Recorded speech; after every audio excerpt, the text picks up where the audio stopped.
नवाब मलिक यांच्यावरून सध्या महायुतीमध्ये धर्मसंकट उभं राहण्याची शक्यता आहे। फडणवीसांच्या पत्राला केराची टोपली दाखवत अजित पवार यांनी जनसन्मान यात्रेमध्ये मलिकांचं स्वागत केलंय, तर मलिक दादा गटातच असल्याचं देखील त्यामुळे स्पष्ट झालंय। त्यामुळे भाजपच्या भूमिकेवरून आता विरोधक सवाल करतायत। पाहूया त्या संदर्भातला एक रिपोर्ट।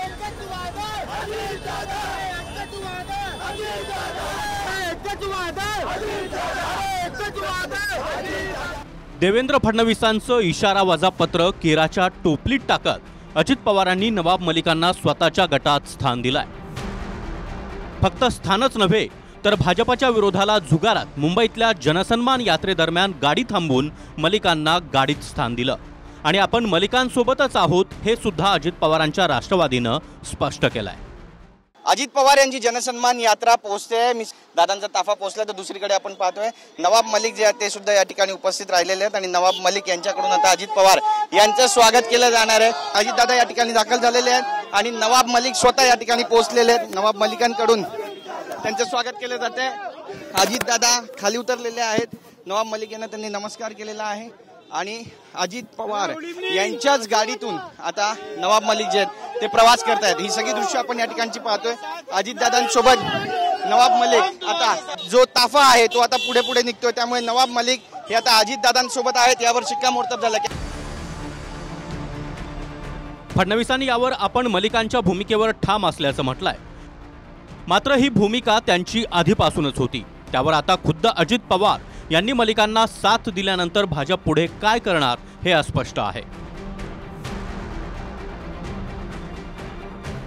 भारतीय जनता पक्ष त्यांना दूर करत होतं तेव्हा सुप्रिया सुळे नवाब मलिकांच्या बाजूनी मी बोलले होते की भारतीय जनता पक्ष त्यांना दहशतवाद वगैरे बोलत होते। नवाबबाईंनी परवा स्टँड घेतला, मलाही आश्चर्य वाटलं।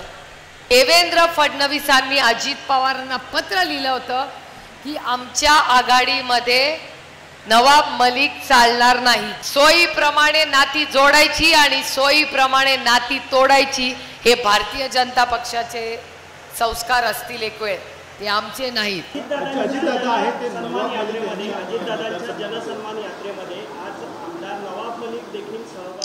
या संदर्भातली माझी भूमिका यापूर्वीच मी स्पष्ट केलेली आहे। महाविकास आघाडी सरकारवेळी नवाब मलिकांनी समीर वानखडेंच्या ड्रग्ज कारवायांना खोटं ठरवत भाजपवर निशाणा साधला, तर फडणवीसांनी जमीन व्यवहाराच्या प्रकरणात मलिकांवर देशद्रोहाचे आरोप केले।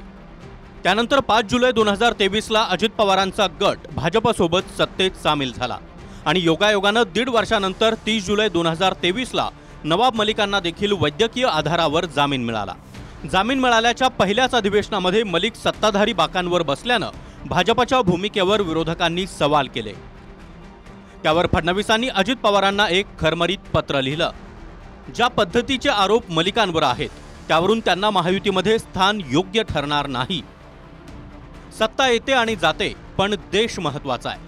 आरोप सिद्ध झाले नाही तर त्यांचं स्वागत आपण जरूर करावं। कुणाला पक्षात घ्यावं हा तुमचा अधिकार असला तरी त्यामुळे महायुतीला बाधा पोहोचणार नाही याचाही विचार करावा। फडणवीसांच्या या पत्रावर अजित पवारांनी कोणतीही प्रतिक्रिया दिली नाही, मात्र यावेळी भाजपच्या विरोधाची कोणतीही फिकीर न करता अजित पवार गटानं नवाब मलिकांचं स्वागत केलंय। नाही, नाराजी असण्याचा प्रश्नच नाही। नवाब भाई सुरुवातपासून आमच्या सोबत होते। राष्ट्रवादी काँग्रेस पक्षाचे ते ज्येष्ठ नेते आणि प्रदेशचे प्रवक्ते आहेत।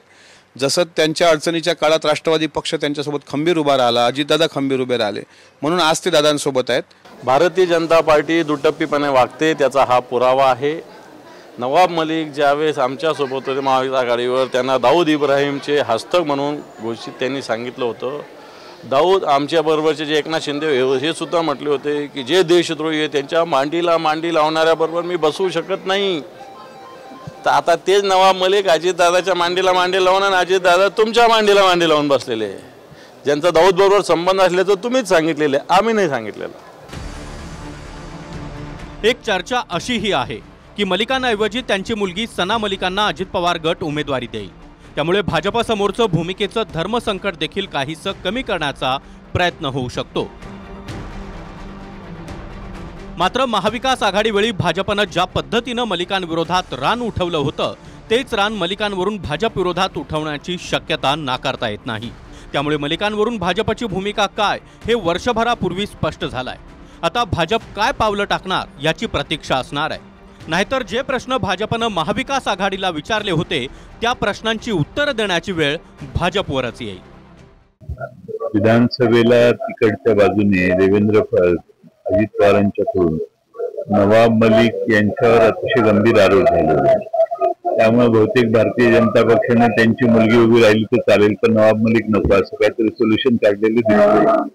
थोडक्यात भारतीय जनता पक्षाने ते मान्य केलेलं आहे, नवाब मलिक यांना बरोबर घेणं असा त्याचा अर्थ आहे.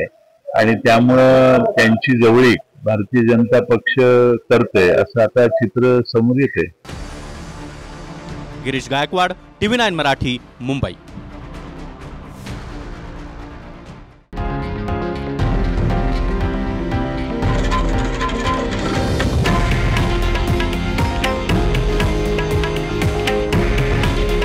हे आहे देशातील नंबर 1 न्यूज नेटवर्क आणि आपण पाहत आहात TV9 मराठी. काळजी तुमची, हित महाराष्ट्राचं.